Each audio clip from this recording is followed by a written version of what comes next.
This time, I want to talk about how we can make it not affect your daily life so much today, and how you can just kind of move on and, I don't know, still feel like you can help your family where you need to, but also help yourself and be independent as an adult in your adult life. So, I want to talk about how your mom. How does she affect your daily life now, just because you don't live in Florissant with her? Mm-hmm. Honestly, like I've kind of talked a little bit about before, just how I interact with people in general really is just can be related back to how I was treated at home or how my relationship was with her, and just kind of a constant anxiety and fear and just like worry about upsetting others or like them randomly lashing out at me or just like things that I know I can handle, but I'm just because I've had her treat me like that before, but I don't I don't want to have to worry about constantly reading people and trying to understand like what they're thinking, and just always feel like afraid. And I think I am super hard on myself also because of her, just every single day, just everything I do. And I know how much I can grow from criticisms, but the ones I put on myself are just like unmeasurable, I guess, or immeasurable rather. But I think, I guess a good place to start is just trying to like detach the way that I've grown up and try to see it separately. She still has that strong element of control over you, and I can tell that by your emotions and how it affects how you act around others. And so if we wanted to get past that, we have to forget the way that she treated you, because you know that it was not right in a lot of ways. And we know that you grew up to be who you are, and you know exactly how people should be treated and how you deserve to be treated.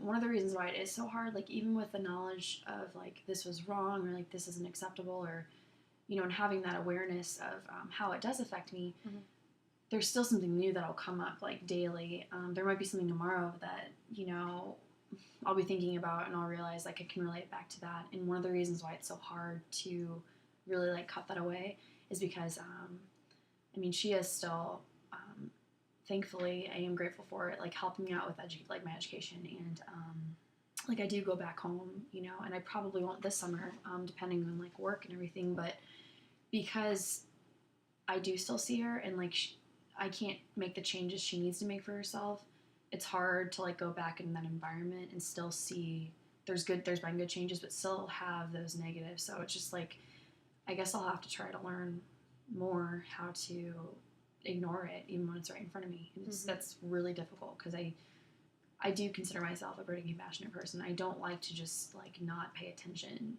to those things, but I just can't be that meticulous, I guess, and it's hard. It's evident that you care a ton about your family and their well-being, and they obviously care a lot about you too. And I think your mom probably wants to see you succeed, and that's most of the reason that she feels the need to control a lot of your situations. So you said you had interest in moving after college, after you graduate, out of the state, right? Hopefully. We'll see like where it takes me, but I think that, that's kind of where I'm aiming, I think. Okay. And I think it would be healthier, definitely. Okay. And what kind of job did you see yourself? Excuse me. Some water. Definitely something on the clinical end of social work. I do want to work more one-on-one. I still haven't, like I said, decided, exactly where, but, I think I'm on the right track so far and have a lot to learn, but, there are things I've picked up on, and I'm trying to learn how to integrate into, the practice and everything, but, we'll see where it takes me, and I think, if I can find a job somewhere else other than St. Louis or just Missouri in general, I think I'll be happier that way, and it'll be better for me to grow continuously. It'll help keep that separation that you're looking for. Absolutely, yeah. So what are barriers that you feel like you say hopefully I can get out of state? What are barriers that you feel like you have now that make it feel unreachable? Or I mean, just realities of like financial stuff and everything. And obviously, I don't have a clear idea of all that yet because you don't know what kind of salary until you are able to find a job and everything. So it's not something to stress too much. But I guess it's funny because when you ask me that, I realize like my mom would be one of those barriers because I'm thinking like it's gonna probably create conflict, like just because when my sister had even briefly mentioned like moving farther away than the mile away she lives right now, I remember my mom just like wasn't too happy about it, and I just have to realize like it might create a little bit of a storm, but if it's gonna be best for me and it's achievable, then I can't let her stop me. And yet I guess I'm just so sick of some of the confrontations. So when I know I'm afraid to ask things like that, then I just don't. I feel like it could be a barrier, but so that's definitely a conflict that you see is definitely going to happen someday. You're going to have to face it, and you're going to have that conversation. So maybe we could meet here in the next month or two talking about it and how we can deal with it when it comes, and how you can get past it, and how you can accept what you want and your dreams. So I think after you get over one hump with her, one big conflict, and you can resolve that, it'd be a lot easier for you to feel that separation that you need to, be really independent and have control over yourself and your life. And I ask her something that, makes me nervous or, I'm scared to approach her with, like, I do just focus on pointing out that, I am an adult now, and not trying to throw, like, that in her face or, teenage angstiness, that kind of way, like, I'm a big kid now. But, I mean, just realistically being, like, I'm not abusing, like, your privileges of letting me, like, live with you and Dad right now or, like, whatever, like, when I go home for breaks. But, like, just having her just be able to, like, let go of me sometimes because she just wants that control. So I guess I'm just trying to remind her, like... Yeah, let her know you feel like you deserve that respect. Yeah. From her. Absolutely. And it's just hard to do that when I feel like,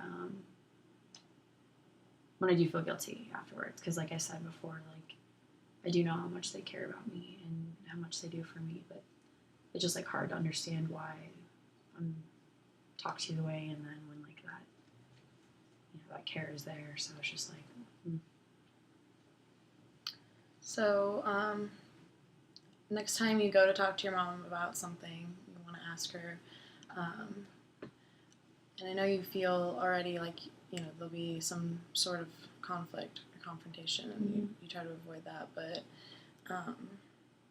when you do feel that way, like we said, I don't know if reminding her that you're an adult is necessarily the best way, but if you show her that you are in other ways, like I know you are probably doing great paying your bills and doing all that stuff. And maybe just mentioning that to her, that it's been hard, it's been stressful, like, but you've been keeping on top of a few of these things, and just point out, like, some things that you've done, like actions, and I think that could really help too. Yeah, definitely. And we can talk about how that goes next time. Okay.